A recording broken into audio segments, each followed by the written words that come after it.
Gagawa tayo ng maha. Dahil nag-craving na naman ako, ako ay magluluto na naman ng maha. At dahil dyan, lulutuin na natin. Tara, samahan niyo ako. At pagpasensyahan nyo na nga po dahil sobrang ingay po talaga dito sa amin. So ayan, una natin gagawin ay isasalang natin yung kawali. At isusunod na natin ilagay yung gata. Purong gata po yan kasi sa kukumama lang din po yung ginamit ko para hindi na po hassle. Pero nasa inyo naman po yun kung gusto nyo pong gumamit ng gata na puro, yung talagang galing sa niyog na pinigaan, nasa inyo naman po yun.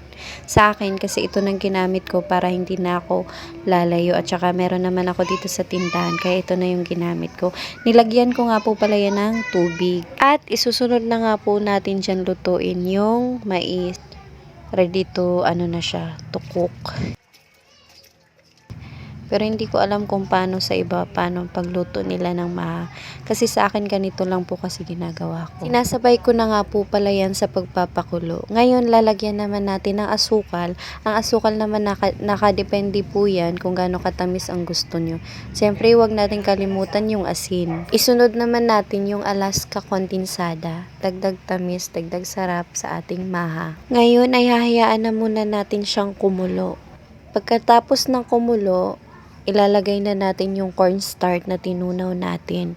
Bali, ang paglagay po, dahan-dahan lang po. Hindi po siya pwedeng biglain kasi mamumuo po kasi yan. Kaya dahan-dahan lang po. Bali, alaylay lang din po sa sa pagmix para hindi po siya titigas agad. Bali, imimix lang natin siya ng imimix hanggang sa maluto po yung cornstarch. Antayin lang po natin na matuyo siya. At yun, pwede na natin siyang tikman kung luto na siya.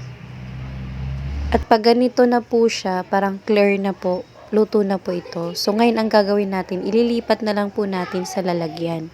Oh, 'di ba ang bilis lang lutuin? So guys, hanggang dito na lang muna. Don't forget to follow and like and share na din po kung nagustuhan niyo ang aking video. See you my next video guys. Thank you.